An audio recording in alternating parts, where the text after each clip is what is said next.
The Hudson Library and Historical Society presents a celebration of the 75th birthday of two of the greatest movies of all time. The classic fantasy film, The Wizard of Oz, and the epic Civil War drama, Gone with the Wind. Featuring a conversation with Akron Beacon Journal film and media critic Rich Heldenfelds and the film critic of the Cleveland Plain Dealer, Clint O'Connor. Recorded at the Hudson Library's Flood Meeting Room on August 14, 2014. We had two great guests. I mean, we're really lucky in Ohio, in Northeast Ohio, to have expertise in so many areas. These guys are experts in media, film in particular. They're just going to have a conversation with each other, and then we invite you to join the conversation with your questions and comments. So thank you for coming tonight. Thanks. Hello. Hi. Can you hear us? Is this all? We're good? Are we good with all of our audio? We have a lot of wires. Video? Okay.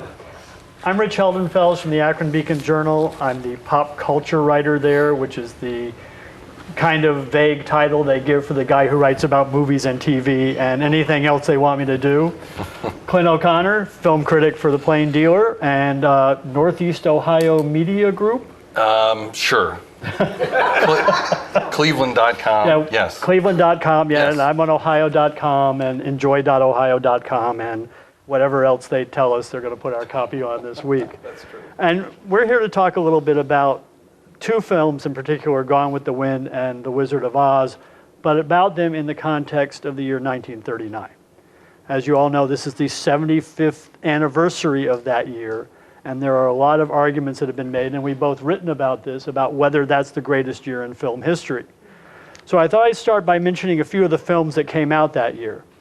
The Women, that George Cukor directed, Charles Laughton in The Hunchback of Notre Dame, Shirley Temple did The Little Princess, Another Thin Man, one of the films in the Thin Man series with William Powell and Myrna Loy, Gunga Din, The Roaring Twenties, one of my all-time favorite movies with James Cagney, and in a fairly minor role, all things considered, Humphrey Bogart, Babes in Arms with Mickey Rooney, Jean Renoir's Rules of the Game, considered one of the great examples of international cinema, William Holden in Golden Boy, and none of those were nominated for Best Picture in the Oscars. That's how deep the bench was that year. And now Clint's going to tell you what actually was nominated. Oh, no. Yeah, Rich is exactly right, and good evening, everyone. Thanks for coming out. It's amazing. The Academy Awards that year actually had 10 nominations. You may recall in recent years they opened it back up. It was 5, limited to 5 for many, many years.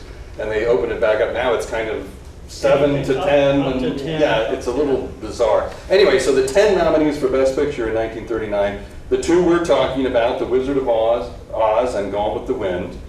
Mr. Smith Goes to Washington, one of Frank Capra's best films, starring the amazing Jimmy Stewart and Jean Arthur.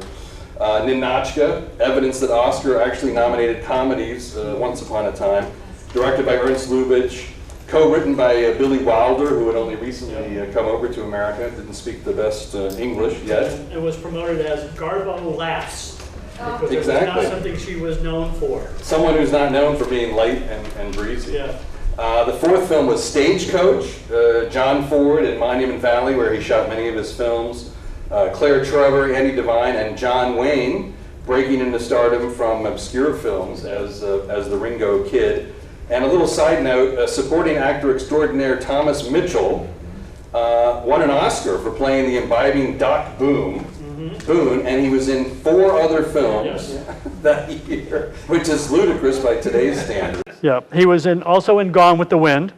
He was in Mr. Smith Goes to Washington, Stagecoach, The Hunchback of Notre Dame, and Only Angels Have Wings. 5 films of that quality in 1 year with the same guy. Unbelievable. Yeah. Number 5 was Wuthering Heights, the mother of all chick flicks, in the hands of William Wyler from Emily Bronte's novel, with Laurence Olivier as Heathcliff and Merle Oberon as Kathy, And also in the running, Dark Victory with Bette Davis. Leo McCarey's Love Affair, which this was the original, Irene Dunne and Charles Boyer. Of course, it was remade later with Cary Grant. As an affair to remember. Exactly, and remade. I'm sorry? And then Sleepless in Seattle came in. That's right. Yeah. And remade by Warren Beatty many years later. The much remade on-stage, off-stage, on-screen, TV, and movies of Mice and Men. This was with Burgess Meredith and Lon Chaney Jr. And Goodbye, Mr. Chips, the sweet schoolmaster saga with Robert Donat and a newcomer named Greer Garson. Those were the 10 nominees. And Robert Donat was the winner for the Best Actor Oscar that year, which again, you've got Gable, you've got Stewart, and he was the one that they singled out. Amazing. Go figure. Right. Jimmy Stewart later got the Make Good Oscar, much, an Academy Award tradition. Yeah, so I mean, it's just an incredible list of things. And again, Ninochka, which is, I went back and was looking at some of these movies, is a lovely comedy and satirical, Greta Garbo as this humorless Russian who is trying to basically understand the decadent Western ways and eventually finds them to be pretty good. There were just amazing things. Wuthering Heights, as you said, the mother of all chick flicks. Yeah. So, and I think, I would vote for 1939. We'll throw it open later to everyone here also. Rich and I have talked about this, and Rich also did a survey about it. Some of the other years that have been mentioned, 1967 was a great year for film. It featured movies like The Graduate, Bonnie and Clyde, In the Heat of the Night. 1974, where you've got The Godfather Part 2, you've got Chinatown, you've got one of John Cassavetes' films, A Woman Under the Influence. There's other extraordinary years, but anytime you start making the short list, this is one of those years that inevitably pops up. And when we talk about 1939, again, we're talking about the studio system. And we're talking about, again, how someone like a Thomas Mitchell can work in all these films. Bogart, again, is not only in the Roaring Twenties, but he's in Dark Victory with Bette Davis as, again, a fairly minor role. His career really hasn't exploded yet at this point. But these guys could work. They talk about this. I was talking to a reader the other day about this character actor, Charles Lane, who was in, I think, 9 Frank Capra movies. But he would take parts sometimes so small that they were just a line or two. And he could bicycle from set to set at the studio to go in and do his scene. Because this was, you had this bench that you could draw on, you had this ensemble that you could draw on for that. And as you see when we're talking about Gone with the Wind and Wizard of Oz, there were people overlapping between the two films, and certainly on the production side. And do you want to start telling them more about that? And Sure, yeah, absolutely. Well, the directors, which we'll get to, is incredible. So obviously, two of the most iconic films that bring us back again and again. You can just watch them endlessly. Wizard of Oz and Gone with the Wind. The thing that blows my mind by today's standards about the Wizard of Oz is that there weren't any sequels, that they didn't turn this in, at least then initially. Yeah. It didn't become this industry unto itself at the time, which is all the major studios do today with all of the major franchises, as you know. Every comic book saga now going on, making billions. Yeah, I was watching Expendables 3 last night. And because, of course, there had to have been a third Expendables movie. And I saw the 4th Transformers the other day. So I was actually the only one in the theater, which was a curious experience. And it's a very long movie, too. I was doing a story on the best and worst of the summer, and I had yet to see Transformers 4. And which list, dare I ask, is it on? Funny you should ask. It's not on the best list. Actually, it's not as bad. I thought it was better than 2 and 3, which I thought were awful. But anyway, that's another year. So, by the way, Wizard of Oz, just a quick note on that. This coming Saturday, it's actually playing on the big screen at the Palace Theater. I think it's called the Connor Palace now. 2 p.m. It's only $5 if you want to catch that downtown, part of the summer series at Playhouse Square if anyone's interested. Anyway, it just kills me that they didn't jump on this right away and make 4 or 5 sequels. And as you look into it, one of the reasons is it just wasn't a huge hit when it first came out. And Rich was talking about some of these other amazing films. That may be one of the reasons. But this fantastical, magical film with songs was not a major box office hit when it first came out. It was re-released many years later. They had a couple of re-release cycles. It started to build some momentum, but really didn't take off again in a big financial way. And it was television where it really, you know, came to the fore. I mean, I remember as a kid watching it on TV. It was an annual event. Danny Kaye hosted. I know there were other hosts. I just remember Danny Kaye. And I literally remember hiding under my mother's bed. She would let me stay up late to watch it when The Wicked Witch came out. I'm still afraid of The Wicked Witch, by the way. And the flying monkeys, just don't let me near the flying monkeys. Exactly. And it built and built and built. It was on CBS. It was, you know, back then when there were 3 or 4 channels, and we all watched the major, you know, television events. So it started in the late 50s on CBS. Yeah, 56, I think. And built, 56. Yeah. And built and built and built from that point. I think Dick Van Dyke hosted it too for a while. Yeah, there's a whole other discussion we could have about movies and that have been saved by television. Wizard of Oz is one. It's a Wonderful Life is another, because of all those years when it was in the public domain and every station ran it 45 times at Christmas. The Three Stooges were in complete, you know, they were old, their careers they thought were over, and they were revitalized and began making movies and things again after their shows started appearing on television. But, I mean, that doesn't take anything away from the wonderful quality of The Wizard of Oz. Right. No, it's true. Yeah. It's true. And then on and on and on. And, of course, subsequent to that, there have been other versions, comic books and follow-ups. Of course, The Wiz, the musical that Sidney Lumet directed, and much more recently, The Wonderful Wizard of Oz with James Franco, and focusing on the 3 witches. Wicked on Broadway, you know, just an astoundingly popular hit, you know, another view of the story. But L. Frank Baum, there were 13 other Oz books about Dorothy and many other folks. They could have embraced this as an ending series, and yet they didn't. Hey, it's just as well. It's just as well. They wouldn't have been as good. I just wanted to briefly share, and then we'll jump over to the South with Rich. Just briefly share. This was an ad, and I wish I had the visual. I don't. This was an ad that ran in the Cleveland Plain Dealer in 1939. And this huge, you know, full-page ad, as they used to do back then. And there were so many movie theaters in this area. For those who grew up around here, I did not, but in my city as well. I mean, it's just, you know, it was just outrageous. One on, you know, every other block, seemingly. And anyway, this huge front-page ad, and they just had these bullet points. The tornado. Actual photographs of the inside of their tornado that whirled Dorothy to a land more excitingly real than life itself! Exclamation point. Munchkin Land. A whole city in miniature populated entirely by hundreds of midgets gathered from 42 cities in 29 states! Exclamation point. I don't think, midgets is not a good word anymore. They used it back then. Flying monkeys. Most amazing camera effects in San Francisco. And on and on and on and on it goes. And it opened at the Lowe's State Theater here in Cleveland on August 18th, 1939. So we're almost at that anniversary as it is. And was held over for a week at the Lowe's Stillman.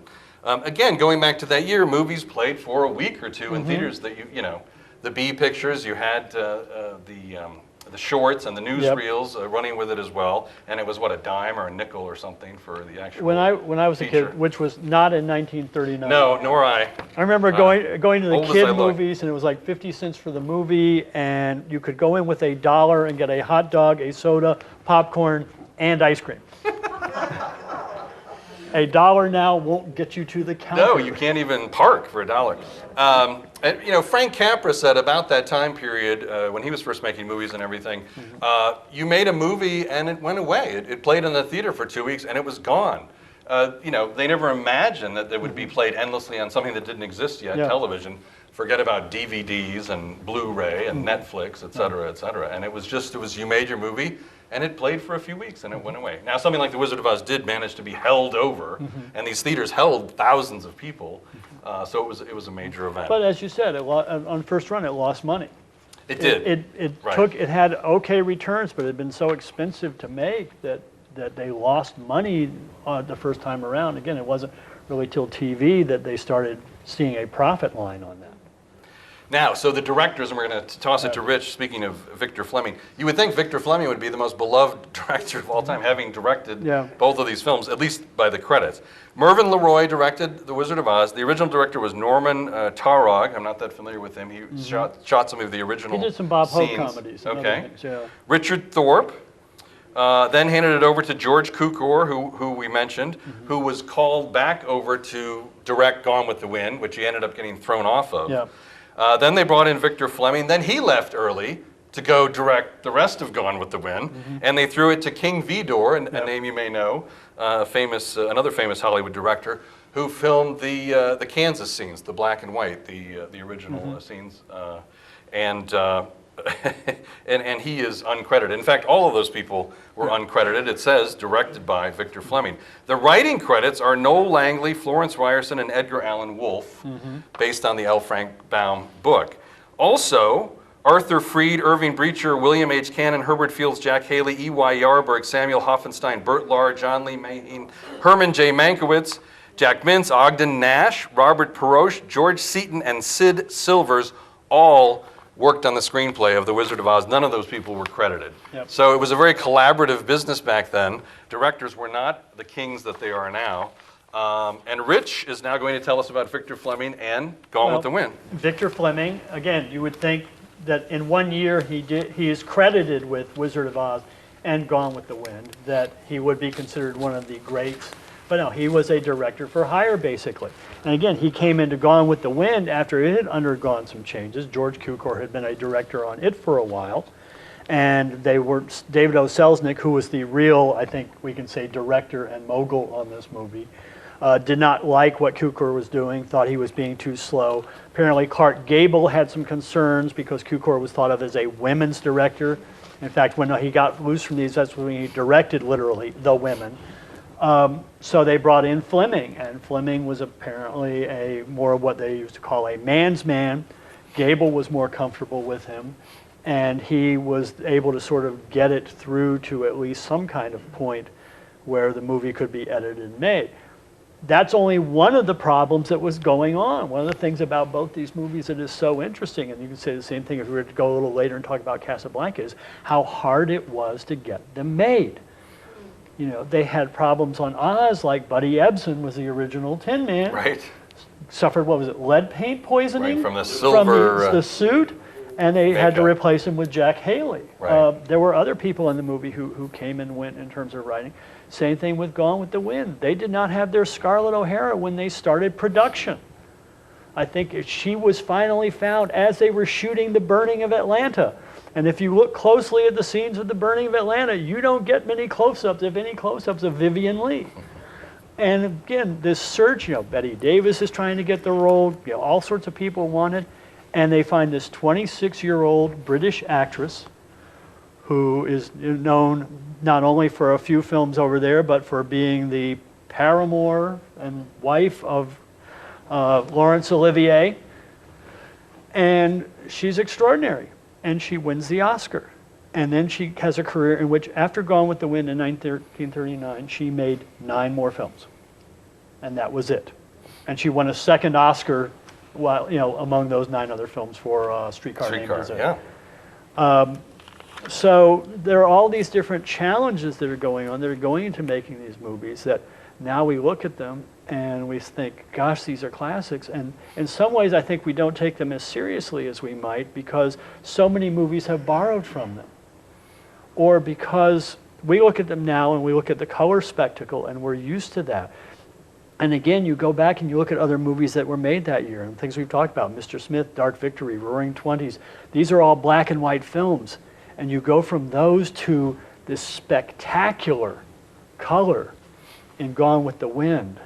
And you go to the incredible color sequences in Wizard of Oz, and the magic comes back to you again, and you can start to see why people love this so much. And again, things that we're used to now, these were not widescreen films. These were, sort of the basic square TV size frame. The widescreen wasn't being really used at that point. But you get lost in the story, you get caught up in it. Now, the problem with these films is also, of course, that we look at them from 2014, and there are things that are going to make us cringe. And this is certainly the case with Gone with the Wind, that the racial element of it is in many ways not good. Hattie McDaniel won the Best Supporting Actress Oscar for it, and she's marvelous. There's a scene in there, if you remember the movie, where Rhett has left for a while, and Scarlett has taken to her bed in mourning.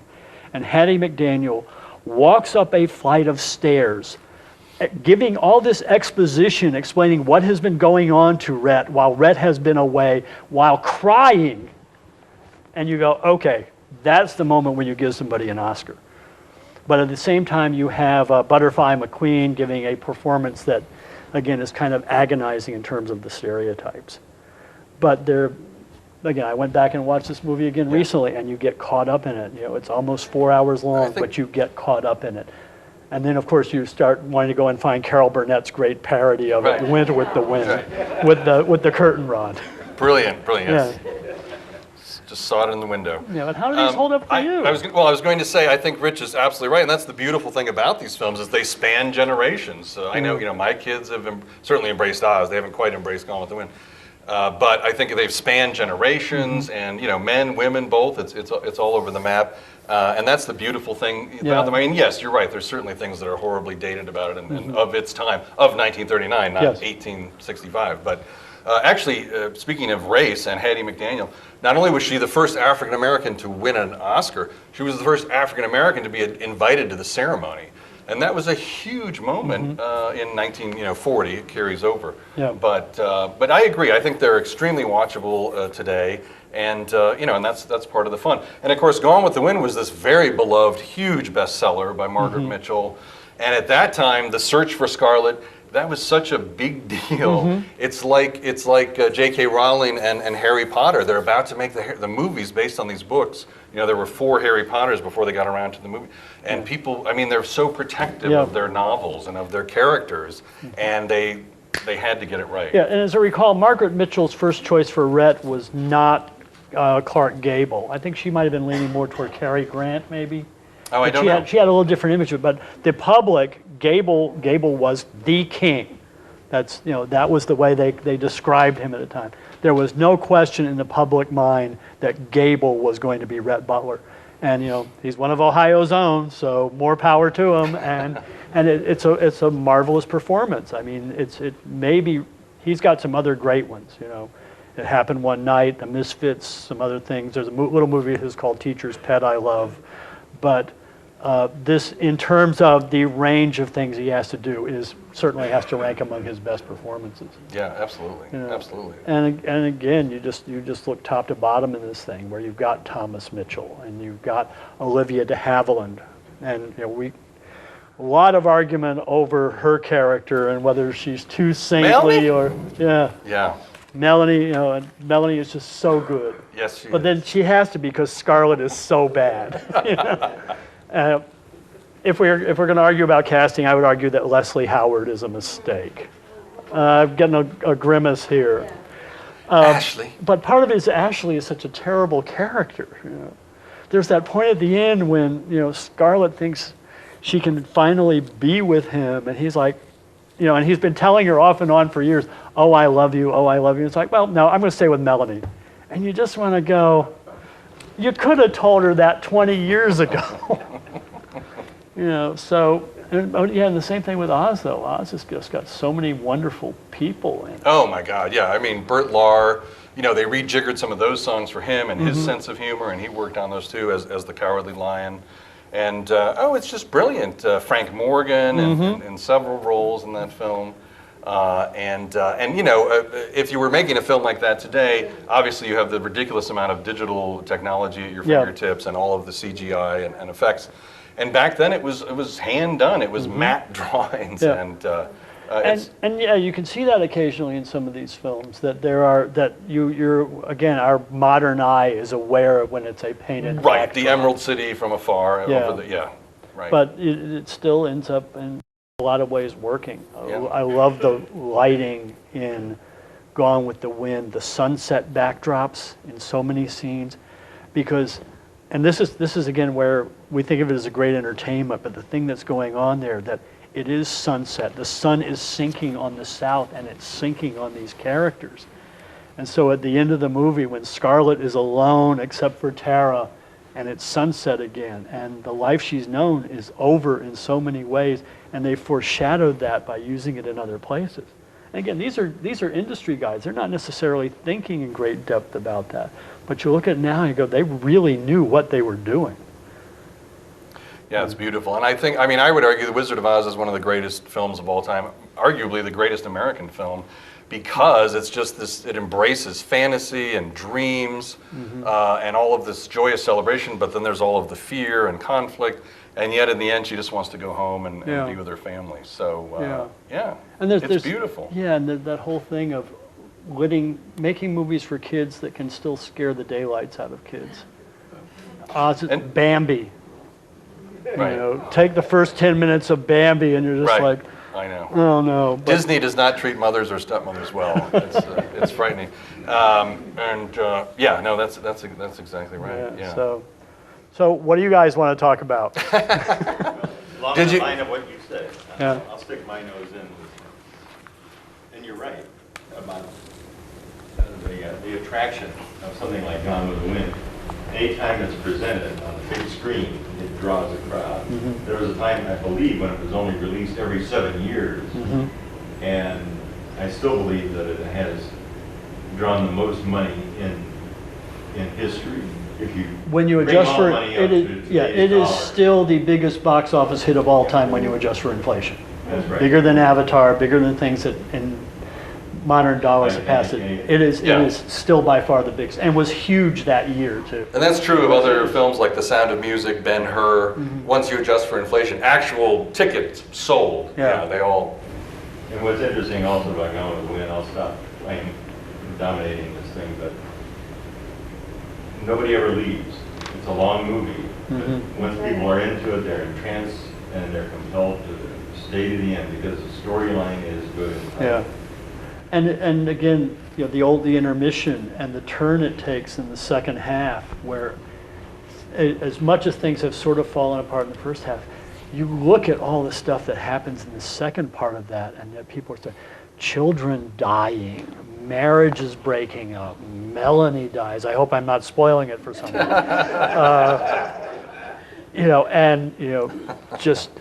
The frankly my dear moment there, which isn't even the end, because then Scarlett has to get up and go on from there. But it's such a grim movie in so many ways, and yet people are drawn to it, and people end up rooting for Scarlett in spite of her vanity and her horrible behavior toward women and men in the movie. She's a great character. And getting back to what Clint was saying about technology doesn't do you any good if you don't have a great story and a great cast. Absolutely. Yeah. So should we throw it open to, you want to, go ahead. Yeah. Sorry. Characters matter, that's the key. As you say, even a blockbuster can be great as long as you care about, look at David Lean, look at the desert, the desert and Lawrence. But the characters, you have to be able to invest yourself in what happens to these people. And as many times as we've watched this, you're absolutely right. Suddenly we're right back in it, and you're never bored. I mean, I've seen it a gazillion times, and you still got to sit there. You'll plop down, and you know the dialogue. Well, I got to see the scene. Then you hang around for the next hour. Pretty soon you end the whole thing. It doesn't matter because you're invested in what happens. And there are so many scenes that we remember so well that when my wife and I sat down and watched it again recently, there were parts I'd forgotten. There's the whole thing when Scarlett is married to the storekeeper. Right. And it's like, there are just so many other things that are so memorable that sometimes you forget that there was a reason you were there for 4 hours. Well, you're talking dialogue. I mean, we do that all the time. I'm guilty of that. I talk dialogue all the time. My wife knows I do that with movies, great movies that I enjoy. But you sit down and you know the lines in these things because you're just so invested in it. Yeah. It's funny you mentioned David Lean, another great director, and certainly of epic, long films with great characters. That was another one, Lawrence of Arabia, that was very hard to get made. There's no love story. We have a no-name playing the lead. He spends 3 hours in the desert. All these reasons not to make these films. And it's just great that the filmmakers had the wherewithal, and often it's the producers who keep at it.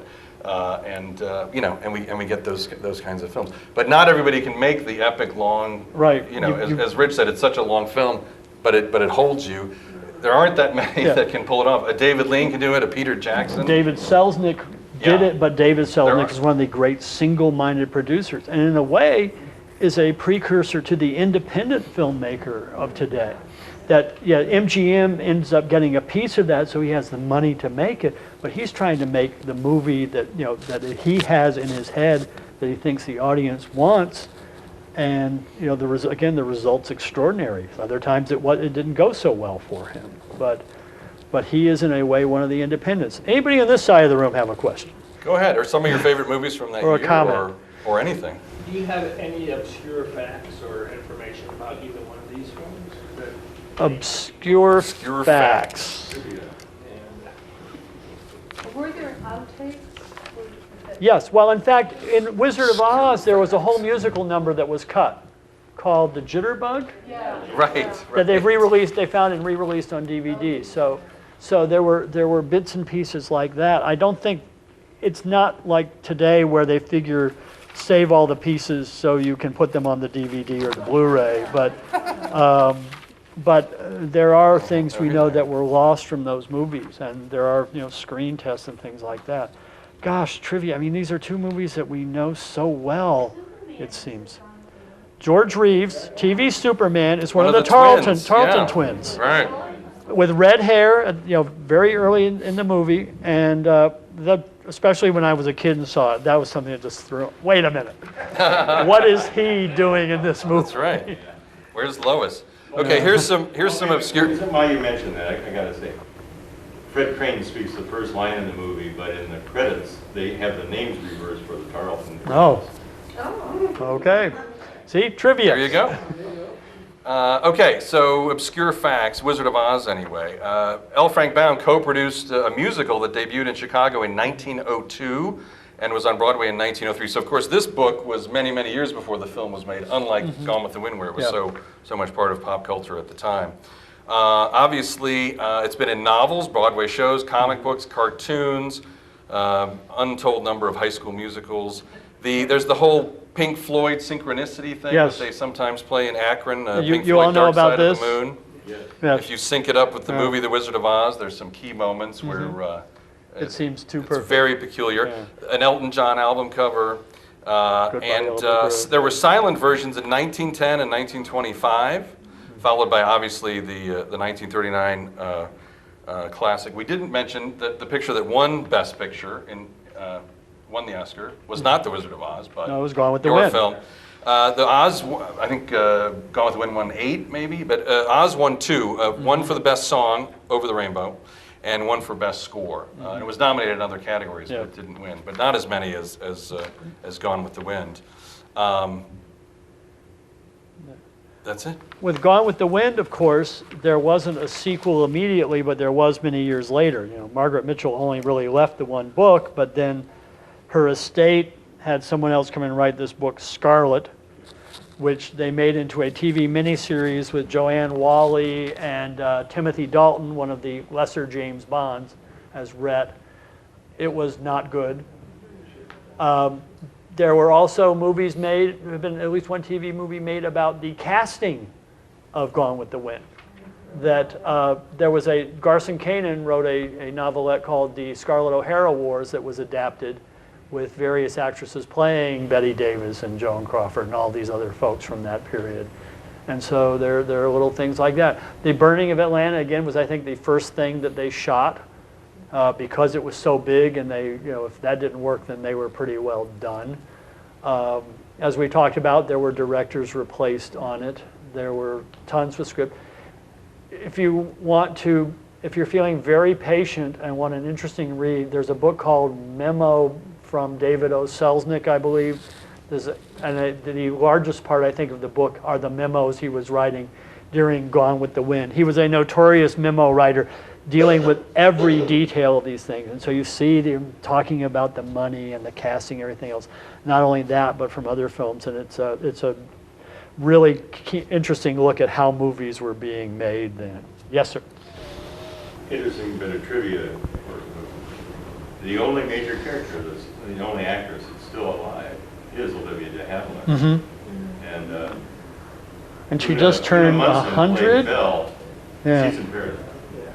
Pardon? Munson played Bill, and after that she could never play any other character except a down-and-out prostitute. Yeah. And it was a really good performance as that character. But again, you get stuck in people's heads. Like career up to that point, Yeah. and it sort of froze. Yeah, I mean, the way Evelyn Keyes called her autobiography Scarlett O'Hara's younger sister. Yeah. Because, again, she's not prominent in the movie, but that's what a lot of people, married to Artie Shaw, all kinds of other things in her life, but that was kind of the thing the public knew her from being. So, yes, sir. There was an article written recently because of the 75th anniversary, and Yeah. talking about the costume department was trying to find the right coat for the wizard, or Morgan. Yes. There. They found it in a secondhand store, and when they opened it up, Oh, right. L. Frank Baum, it was his coat. Former owner, yeah. The author's coat. I know. I don't know if that's apocryphal or if it's It's a true, good but, story. but hey, it's a great story, so let's go with it. Yeah. Yeah. I know. Isn't that funny? That's great. And he had passed away, and Yeah. What's the line from The Man Who Shot Liberty Valance? oh, when When the the legend becomes fact, print the the legend. Yeah. Well, what about all of you? Are these? Do you consider these some of the two best movies of all time, or are they overrated, or what do you all think? Any thoughts on? Yes. I think it's interesting that this particular year and just this era of filmmaking is so commanding of our American culture. And you talk about the studio system, and it's such a monopoly, and people look at that as an unhealthy thing. And I think it's interesting how the movie industry, once we broke that, I mean, you obviously have the ability to go in many different directions that I wonder, I think there's good and bad in both. And I think the talent and the energy that they had at that time, I don't know that we'll ever get it back. I just think with Irving Thalberg and all the directors that you mentioned, including that David Selznick, I think, wasn't he Louis B. Mayer's son-in-law? Yes. He was married to Norma Shearer. Thalberg was married to Norma Shearer. David Selznick was married to Irene Mayer Selznick. Yeah. I think you make a great point, and Francis Coppola agrees with you, of all people. He said the studio system was just a terrible way to make movies and to run people's lives, but there were so many incredibly great movies made, under the umbrella of that system. It really is phenomenal, and not just having people under contract for 7 years and those sorts of things. They controlled production, they controlled distribution, they controlled yeah. exhibition. I mean, oh my God! Talk about Talk about the Lowe's Theater where it opened here. Lowe's owned MGM, and so it's phenomenal. Now that was subsequently broken up. 1948. But you're absolutely right that there were good things about the studio system in terms of, because you had so much control. Number one, you could make all these different movies, and you're a single profit generating entity. So if you have Mickey Rooney movies being made inexpensively and making you a fortune, then that makes it possible for you to do movies that maybe aren't going to be as big, and sometimes will be called B pictures, but you're giving other actors work, you're giving other people work, and you've just got this incredible foundation, again, in terms of distribution and everything else, for making those. The problem, of course, is that the guys who are running the studios may not always be sensitive to what makes a great movie. Louis B. Mayer has talked about a lot that way, and particularly, again, later on, when the money men start taking over the studios, and you don't have guys who have a sense of audience and a sense of film. They just want to see the bottom line. And then we get to today, and all that matters is how much is your opening weekend grosses. So there's that. Yeah. I have one other really quick question. Oh, sure. So given that you opened the conversation talking about sequels, and I was listening to NPR, this is probably been 2 years ago, there's a book out apparently about what drives sequels, and this gentleman was interviewed, and it was brought to my attention that in part it's because of the money and it's because of international revenue. So here we have this giant American movie system, even if it's, a conglomeration of independent and studios, and yet they're driven by profit from the international market. So how do we as moviegoers find how do we find the quality movies with the characters, with the stories, and navigate what's the mass market media and the local theater versus maybe the independent films that are harder to find? Vote with your wallet. Yeah. It's a great question. Luckily they do coexist, and they can coexist, and they have, and we have smaller theaters that'll show the independent, the foreign films that sometimes are just wonderful, sometimes not. But you're exactly right. I mean, the bottom line when the studios are looking at the profit margins, yes, they immediately consider the foreign markets.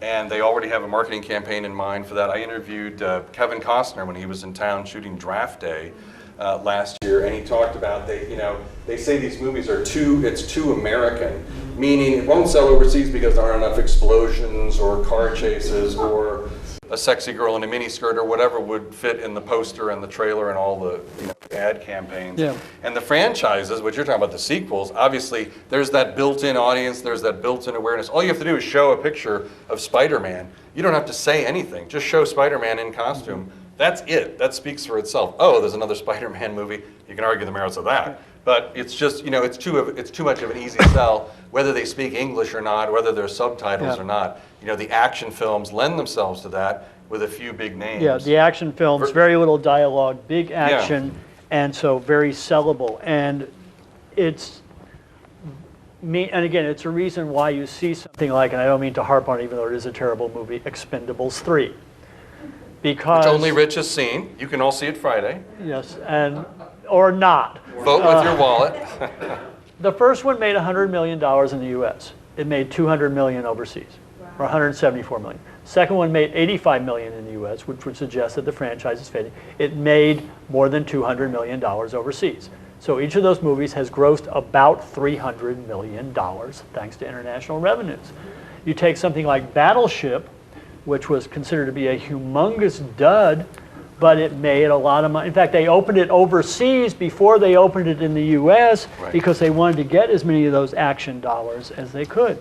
But in terms of your question, one thing, you've got the Cleveland Film Festival every year, which is at least seeing what's playing there sometimes gives you an idea of what you might want to look for, streaming, DVD, anything like that.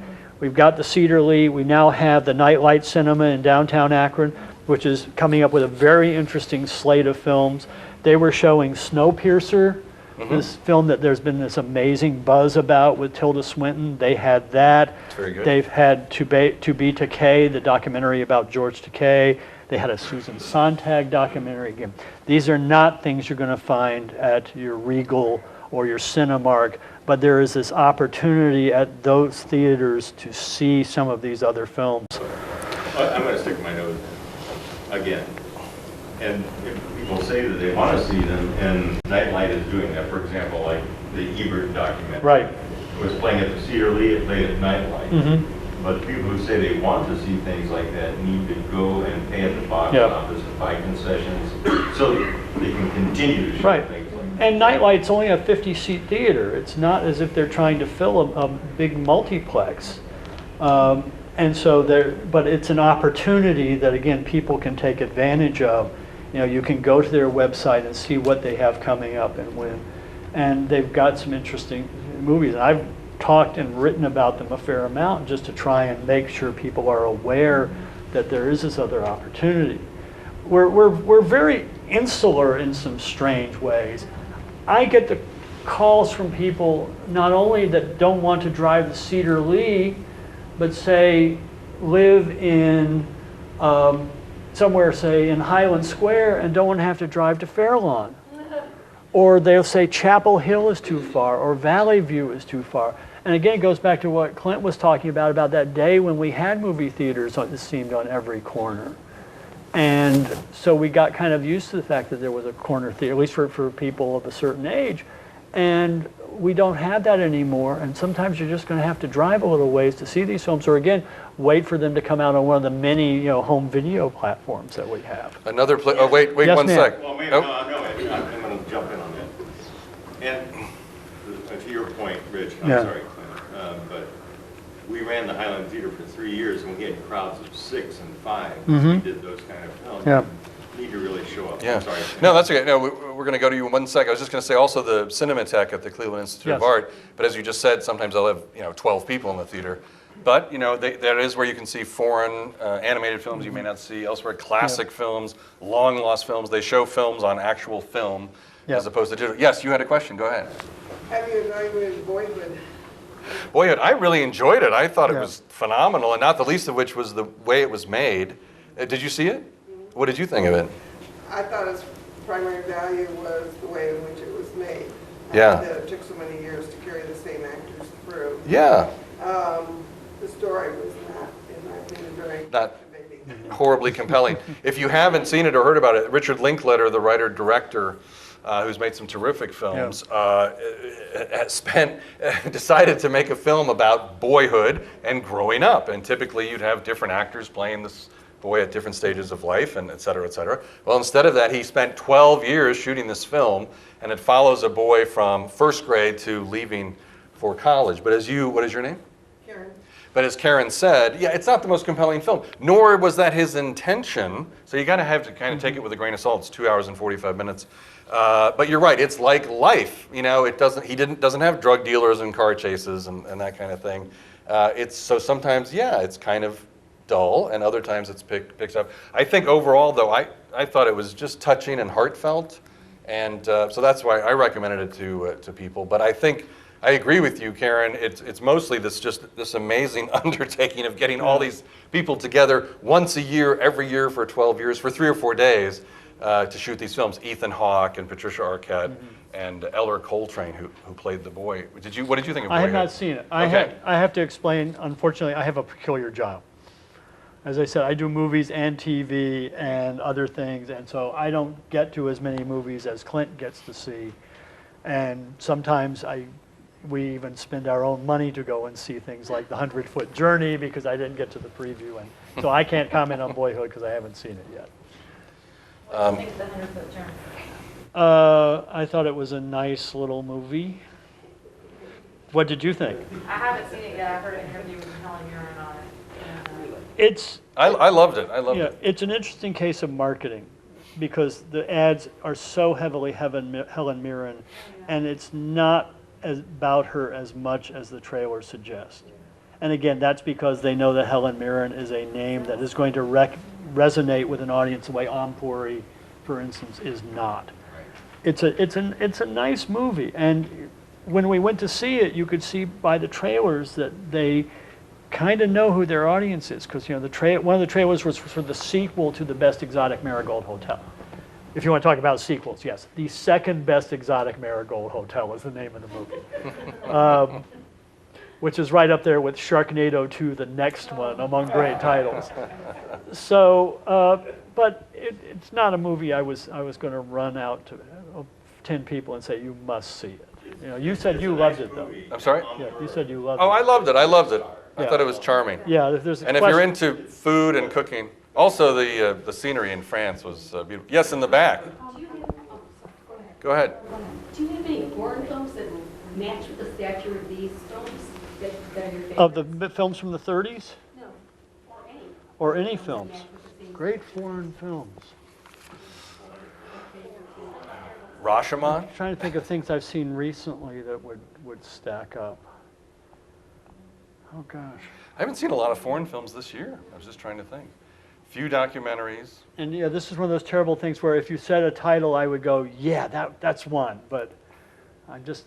What did you have in mind? How about you? Did you? Like Jean de Florette and Man of the Spring. Did you ever see those? Oh, sure. Oh, yeah. Beautiful, yeah. And what were you going to say? Sorry, this woman here? Just a quick thing. You asked the question. I think that while these are great movies, that there's a lot of great movies out there and every year. And the quality of the actors and what they put into it, Dallas Cowboys, Fires Club, as one, and just you can tell the value of that film. Mm-hmm. And so I don't know. I mean, the depth of these are great, but I think that there are other great movies. That Sure. I think every year there are great movies being made or very good movies being made. Every year there are very bad movies being made too. And Clint especially can tell you how many very bad movies he's had to sit through. But it's sure. I mean, and we've got some really fine actors working there. You mentioned Matthew McConaughey, who not only did Dallas Buyers Club but did True Detective for HBO, which was an unbelievable performance, by both him and Woody Harrelson. I think Ryan Gosling is a terrific actor and is owed at least 1 or 2 Oscar nominations that have not come his way. There was one year where he had 3 or 4 fabulous films and still didn't get nominated. So yeah, there are good people, there are good writers and directors. You mentioned Richard Linklater, who's compiled an incredible resume. But the question would be, if we were having this conversation 75 years from now, would we be talking about as many things? And would we be talking about images that would have permeated the culture, like, again, scarlet and red embracing outside, or almost anything from Wizard of Oz, or the scene in Stagecoach where the stagecoach pulls up to John Wayne and he's there with the saddle on one arm and the rifle in the other, and it's just like, hello folks, this is America. You know? That there were so many things from that we still hold to. And I mean, what have you seen recently that you would put on that level, that years from now you'll be saying, that's an incredible moment in film? Godfather. Color Purple. Color Purple? Okay. Godfather, again, it's Godfather and Godfather 2. Godfather 2, one of the rare great sequels. You know? Right. And Michael Corleone, Al Pacino, arguably the greatest film, one of the greatest film performances ever. Mm-hmm. And he didn't win the Oscar. No, either. Not for those. Art Carney won it, actually. And I love Art Carney, but I think we had one other question over here. Oh, yes. I heard on NPR one time that the song Over the Rainbow, yes, that wasn't even going to be in the film. They were going to cut it. I know. Mm-hmm. Yes. And thank God it was resurrected. Yeah. I know, and again, it goes back to what we were talking about. How these films ever get made is sometimes just amazing and bizarre, and nobody, has a clue when it comes to things, like that. They thought it slowed down the film. I mean, that's what I've read. They thought it slowed down the first act, and that's why they wanted to cut. They cut the jitterbug, and then they were thinking about cutting Over the Rainbow, and that at least was an argument that whoever wanted to do the cutting, fortunately, did not Actually, win. when it was released when it started becoming a regular on television, late 50s, early 60s, they put together a soundtrack too, which also lopped off some songs, but MGM made some money on the album. So, I was going to ask you, is either of these one of your all-time favorites, or do you rank them highly? Wizard of Oz, I would rank higher than Gone with the Wind. And there are other movies from that year I would rank more highly as well. I'm a big Frank Capra fan. Mr. Smith Goes to Washington. Again, iconic images. Mr. Smith standing there in the well of the Senate, opening the mail, and the look on his face when he realizes that the evil media baron has seemingly turned the public against him. Yes. So I would put that up there. Brilliant. When I saw Ninochka again recently, I was amazed at how good that movie was, and not only Greta Garbo, but some of the supporting players in that. Melvin Douglas was the leading man in that, and he's great. And another guy who didn't get his due for a long time as an actor. So. I would agree with you about Mr. Smith, by the way. And Jean Arthur was in that, also in Angels Only Have Wings, and another sort of cross-pollinating and all kinds of productions. Again, and it's purely a personal favorite, but Roaring Twenties, one of my 1 or 2 favorite James Cagney movies. And again, it's interesting going back and looking at it in the context of a different time, because he plays a World War I veteran, comes back to this country, can't get a job. The job he had before the war, and it's very much based in fact, because he's one of the soldiers that comes back in 1919 after the parades are over, as some guys who were stationed in Europe really had to do. After America has kind of gone back to its way, he can't get a job, so what does he do? He becomes a bootlegger. and a kind of moral bootlegger, but nonetheless a bootlegger, because that's the only way he's going to make a living. And the contrast between what he's dealing with and what the hard times have made him do with somebody like the Bogart character, who's just a sociopath. And it's extraordinary to look at, again, some of the things that we still wrestle with to this day about how do you deal with tough times, and where do you turn when there's not a lot of help out there. And it's a movie I really like too. Yeah. Good stuff. How about you? Where do you stand on these two? On these two, well, as I said, I think I said, I would have to argue this is one of the greatest American films ever for the reasons I mentioned. I mean, Gone with the Wind is sort of its iconic, unto itself. And I've seen it many times, as we talked about, even though I can't watch this again. I can't sit here for 3 hours. I've watched it many times. So, love it, great. I wouldn't put it in my top 10, but this is just, it's just so great. Yes? Why do you think Citizen Kane is ranked as one of the great American films? Yeah, because it is.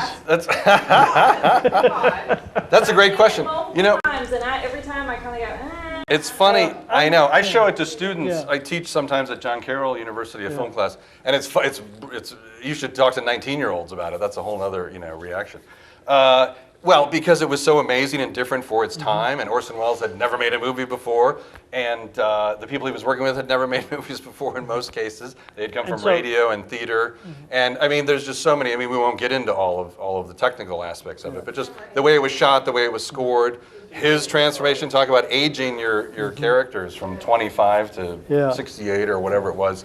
But I think, no, you're exactly right. And it's funny, Sight and Sound, which conducts this very prestigious, every 10 years, critics of the world vote. I'm not one of them. Are you? No. Well, prestigious critics anyway. And for every 10 years, for 50 years, Citizen Kane was voted the greatest movie ever made. And just in 2012, it was unseated. It came in second to Vertigo. The Hitchcock Alfred Hitchcock. Which I don't even think is Alfred Hitchcock's best film. I think I could name 5 Hitchcock films better than Vertigo. But the Freudian stuff in that, I think, is what they love so much. I mean, that's because they're for we know so much now about Hitchcock's demons, for want of a better word, and his preoccupations. And now you look at that in the context of that, and the whole thing about Hitchcock as a voyeur, and all the movies he made about voyeurism. Rear Window being one, but for some reason, and I wouldn't put it at the top of my list of great Hitchcocks either. Citizen Kane, also not a hit when it was released, also not this magical revolutionary film when it was released. It grew over time. In fact, it was sandbagged by its own studio. It barely released it. That's another story. Yeah, one of the problems looking at Citizen Kane now is the same problem you have with something like Stagecoach, because so many people copied things from that movie. And so many techniques were used. And Stagecoach, which is considered, a Western that influenced all Westerns that came after it. And not only Westerns, but things like airport movies. The mismatched group of people with different problems who are suddenly in a crisis together. That it's hard to look at it sometimes and go and recognize how inventive it was. Whereas, again, as we're talking about with Oz or Gone with the Wind, you can kind of get caught up in it and get past the fact that you've seen so many of these things before, because there's a vitality to them. That's a good word. But I would still put Citizen Kane very high on the list of at least American films. But you're right, because I think the attitude also is, this is the greatest movie ever made. You're told that, and it's like, you must watch it. This is good for you, kind of a thing. So I think people have an attitude going in. Another great little side note, Citizen Kane, Orson Welles comes to Hollywood. He brings Bernard Herrmann with him, who had scored for him at CBS radio, famously. On radio, famously, I should say. And it's his first, film score. His last film score is Taxi Driver. So what an amazing career. Yes. And oh, by the way, Psycho, Vertigo, many other great, North by Northwest, just an amazing string of these incredibly wonderful films and film scores. Steven Spielberg tells this story. Martin Scorsese is doing the final touches on Taxi Driver, this incredible film with Robert De Niro in 1976. And he said, "Do you want to meet, Bernard Herrmann?" "Oh, I'd love to. This is amazing." Of course, Spielberg has John Williams, so to be impressed by another composer is pretty interesting. Anyway, he goes, he meets him, and he said he was very heavy at that time, smoking this cigar, and the ash is falling all over his big stomach, belly sticking out, and this is Spielberg's image. Anyway, they're in the final, listening to the final score. It had finally been finished. Just that night, they had done the final sound edit on that. And Bernard Herrmann went home and died. Died that night. So it's like, what a way to go. You start with Citizen Kane, you end with Taxi Driver, you create the shower scene in Psycho music, probably the most famous piece of film music ever, arguably, and then you go home and die. Anyway, sorry, Bernard Herrmann story, not relevant. Should we wrap up? Do we have a final thought or question? Yes?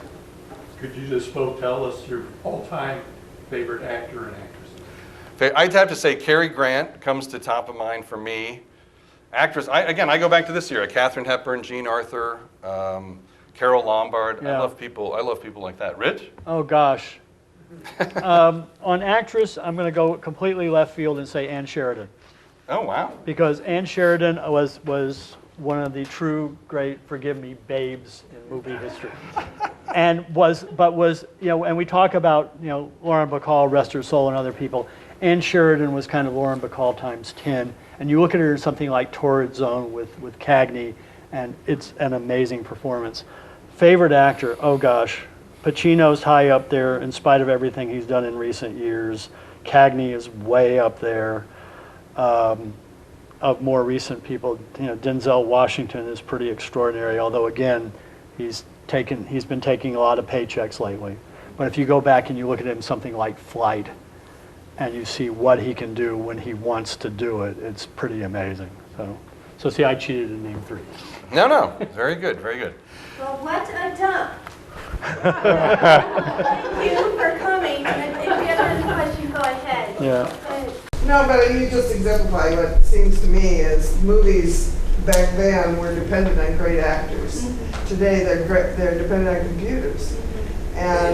And it may be a definition of my age, but I seems like there are just so few good actors and actresses today. Very few that really are fine. Where look at these people that were in all these movies in the 30s and the 40s. Just lots. Do you want to address that? Oh no, I think there's a lot of really amazing people these days. Cate Blanchett comes to mind. Blue Jasmine. I don't know if you saw that, but that was amazing. Gosling, Amy Adams is really good in things. Johnny Depp. When he chooses well. We won't talk about the Lone Ranger. Again, Denzel. There's this young kid, Chadwick Boseman, who played Jackie Robinson in 42. Played James Brown in Get On Up, and in between played an Ohio State player hoping to be drafted by the Cleveland Browns in draft day. And this is a guy who I hope we will be seeing a lot of over the years, because what he's shown us already is pretty extraordinary. You're right to a certain degree that movies are governed to a great extent by computers now, but there are an awful lot of people out there who, when they get the chance, can do pretty amazing work. Christian Bale is another one who comes to mind. Look at some of the things he's done. Ethan Hawke at times can be really good.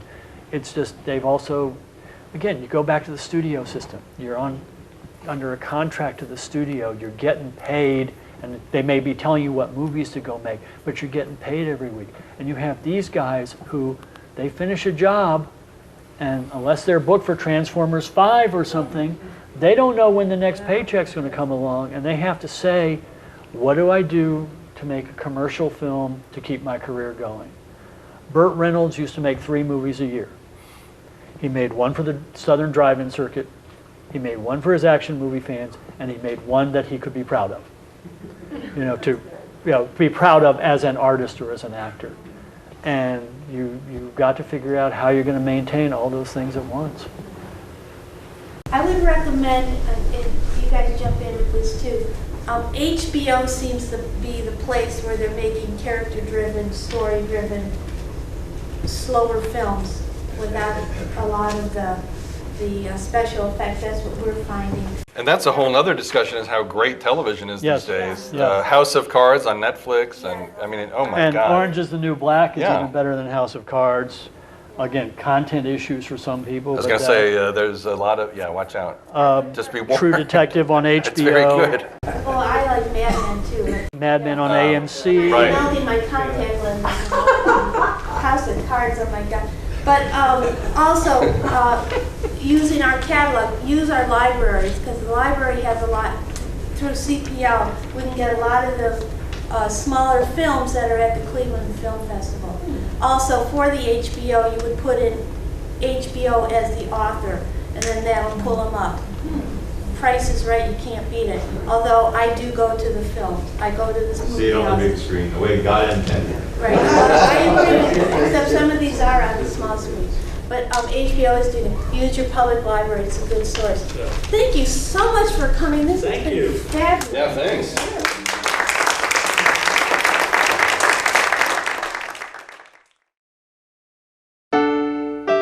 Thanks to the management and staff of the Hudson Library and Historical Society for their assistance in the production of this program and for providing this entertaining program for the citizens of Hudson.